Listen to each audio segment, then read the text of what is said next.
Today's guest is an author, musician, and marketer. With over 45 years of experience, he has helped millions of people globally and has helped them make impactful marketing strategies and campaigns to grow their businesses. Today, he's going to share with you new insights, ideas, and information to execute your marketing strategies. Would you please help us welcome our good friend, Jim Rowe. Jim, welcome. Thank you, Daniel. Pleasure to be here. My pleasure. Well, it's my belief that marketers are some of the most important people in our business, because if we didn't have marketers, we wouldn't be able to capture anybody's attention. So I just know how valuable marketers are in our businesses. Over your past 45 years in marketing, Jim, what has not changed in marketing over the past 45 years? The importance of a strong brand. I'm a big believer in the branding process and making sure that your brand is appealing to and solving problems or delivering something for your audience, whether it's B2B or B2C. That hasn't changed at all. I was reading a blog post the other day, and there was a person, they were new into the field of coaching, and they said, I don't have a Facebook page, I don't like the internet. I don't have a website, I don't trust the internet. I don't have business cards, I don't have a website. Where do I begin?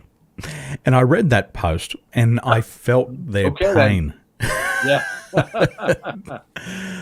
I felt their pain, and I had a goal when I started my business, Jim. It was a side hustle, and I was going to make $1 million in the first year.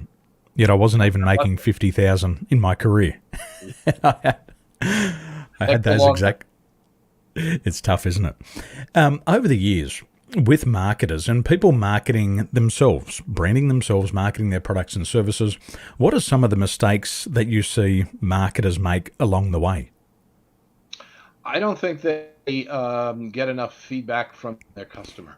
A lot of times what I find, and then they kind of believe their own internal beliefs. I started out in market research, so I'm a huge believer in speaking to the customer. I remember there was one client, they knew they had to change the brand name. There were reasons for it. And there were 6 owners, and they all had a different point of view. And they asked me which name that they thought I liked. And I said, how stupid do I look? You guys don't know. I don't know. Let's go talk to the consumer. So we found out which name was the most appealing and used it. So I think there's an awful lot of, they have points of view and beliefs that they don't go out and check. And once you go out and check with the customer, you get amazed at how much you learn, and it changes your point of view. What would prevent a business owner or an employee to solicit feedback from the customer? What would prevent them? I don't think much other than some would say, well, it's costly. I think it's an inability to know how to do it. I found it to be, I've probably moderated scores, maybe 50 to 70 focus groups myself, just because I used to hire people to do it, and I watched them so much, and I'm like, well, I can do this here. So we would always, a lot of times before we brought a campaign to a client, we would do our own focus groups with customers. So they didn't do it because they didn't know how, they didn't want to spend the money, and it really isn't that expensive if you can do it yourself. And so we kind of would do that a lot by ourselves. And a lack of wanting to do it is just, in my point of view, silly. Mm. Do you think there could be an element of vulnerability involved where people might have fears that they might ask the customer for their feedback and actually hear the truth, and they don't want to hear? Well, that's a great point. Certainly when it gets to the point where the internal politics of a company, I spent over 30 years of my 45 on the agency side. So you go in and out of clients all the time, and you start seeing, well, the CEO feels one way, the president feels another way. So you're right. I think that's a good point. That's possibly they don't want to know what, or they don't want to have their idea knocked out by the customer and it be somebody else's. Mm-hmm. There's a huge amount of money being wasted in marketing, and I was having a look at some statistics today in preparation for our conversation. They said that the global advertising spend is forecasted to hit about $579 billion in 2021, and up to 60% of digital marketing spend is wasted annually. And one thing that makes my gut wrench, and I've heard it for a decade now, is I'll work with marketers and they say you've just got to throw more money at it. No. And I hear this word, you got to throw more money, and it makes me physically sick. I think this is just repulsive. Come on, there's got to be more to it than that. There's got to be a strategy behind it. So this is a big problem. People are losing a ton of money every year. What problem are you helping your clients solve in their businesses?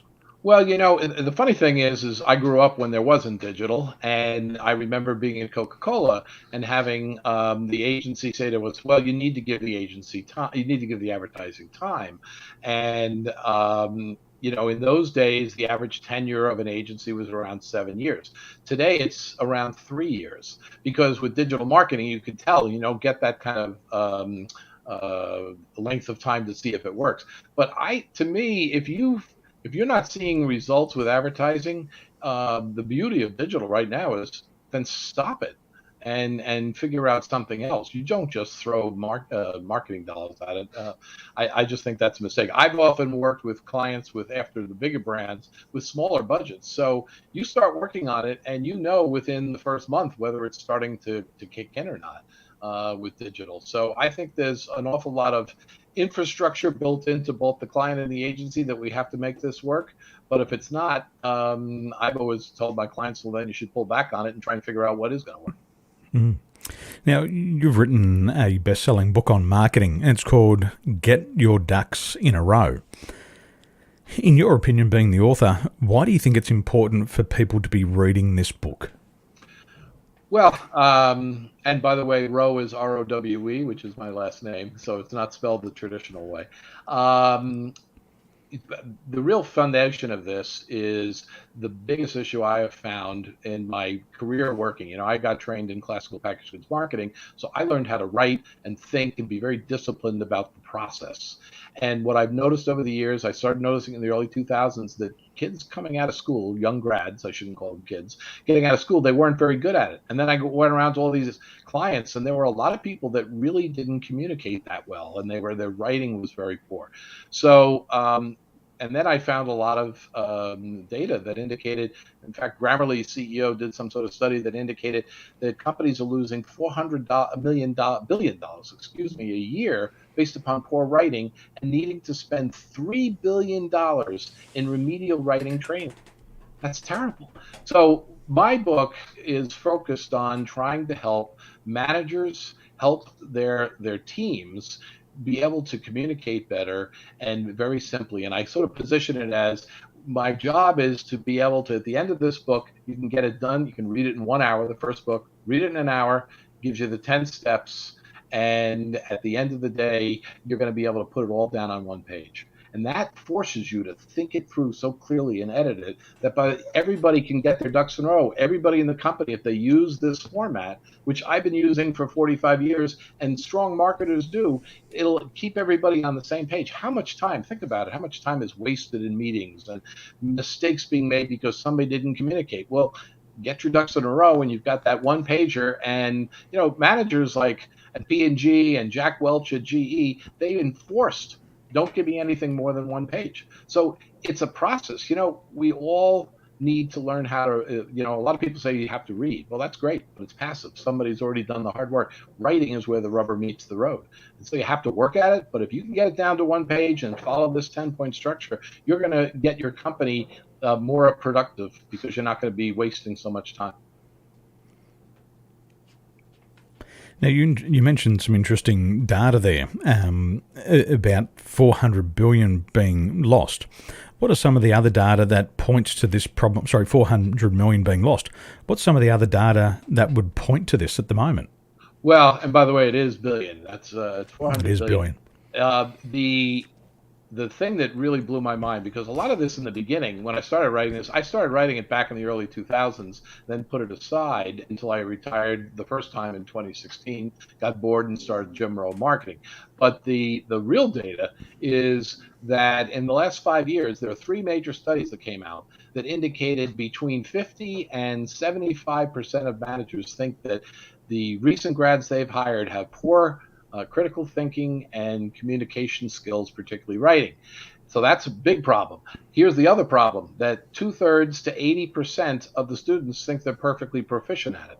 So they don't even know they're not good at it. And they're calling it the skills gap. There's been books written about the skills gap. And part of the problem is they're not really being trained well to write in school. They don't spend a lot of time writing in school, and they spend most of their time writing on their phone and very casual. So everybody's taking for granted. Yes, I write, I communicate, I know how to think. They're taking it for granted. They don't, and it's a disciplined process. I play golf poorly, but Tiger Woods also plays golf, and he's one of the goats, right? But the fact is that any of these pro golfers, they're working at it every day, all day. They go to the range, for the entire day. They have coaches. What makes you think you can be great at one of the most important skills, regardless of what field you're in? Communication and writing are the most important skills. What makes you think you can be great at it? By not practicing it, by working at it, by not having the right tools and practices. So that's what I think these books do in a very broad-based way. I had a conversation not long ago, and I asked my students, I said, "Are you a good driver?" And they said, "Yeah, I'm a good driver." And I said, "Well, how do you know you're a good driver?" And they say, "Well, I haven't had an accident." Yeah. So you judge your ability to drive based on not having an accident. Yeah. And they go, "Yes, so you're a good driver." Yes, beautiful. So let me ask you, when was the last time you had a driving lesson? And they look at you as if you're from outer space. And I go, seriously? Okay, you're 50. When did you have your driving lessons? 40 years ago? 30 years ago? Yeah, 30 years ago. Good. And how many lessons have you had since? Yeah. And they look at you. None. Okay, so how do you know you're a good driver? How do you compare yourself to others?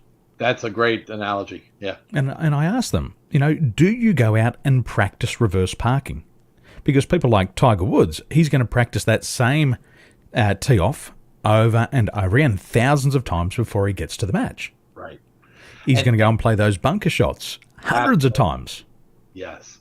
And that's why I love it. And it's so amazing when you talk to people about this, they look at you like, I know how to write. And the problem, I've actually, when I'm going around starting to plan, talking to some colleges and even some high schools, I'm calling it the Don't Take It for Granted tour. Because you shouldn't take it for granted. We all think we can do it. And it kind of becomes communication. That's why my premise is to write is to think. Those 5 words are my foundation to everything I do. If you can write and really get down to it, you're going to learn how to think better, and that'll help you communicate better and everything else. Amazing. To write is to think. Now, your book is now available, Jim. If we go to this website, Jim Rowe Marketing with an E, not a spelling mistake, jimrowemarketing.com / get your ducks in a row. Where's the best place to start with your books? Well, you can go to the site so you can get a sense of both of them. I just recently launched the second one, which is called Get Your Ducks in a Row Book 2, and it's Learn the Adapter Method. And that was really based upon the ability, all these other thoughts I had after I wrote book 1. I realized I needed a process, so I called it Learn the Adapter Method, and it stands for Analyze, Deduce, Author, Perform, Tackle, Evaluate, and Refine. So you can find them at my website, jimrowemarketing.com, and you can buy 1 to 9 books at Amazon. If you put Get Your Ducks in a Row, make sure you put the E, and it probably helps to put the name Jim in there, Jim Rowe, Get Your Ducks in a Row. Or if you go to my site, you can buy them in bulk, because I think my opportunity for helping people will be get the manager or a teacher to buy the books and then buy them in bulk from my sites for their team or their students. Excellent. To write is to think. I love that. I love it. Ladies and gentlemen, head over to jimrowemarketing.com now. Get a copy of your book, Get Your Ducks in a Row, Volumes 1, Volume 2. There's 2 books out there now. Jump on it now. And I believe that your ability to market and sell your product is critical to success. And if you've been in my trainings, you know that I say without sales, business fails. But there's one very important step before selling, and it's the marketing. It's getting the people knocking on your door. Jim, thank you for being here with us today. We greatly appreciate your insights. Ladies and gentlemen, the link to jimrowemarketing.com is in the show notes. Click it now and get your copy of the book today. Thank you for your time. Have a wonderful day. Thank you, Jim.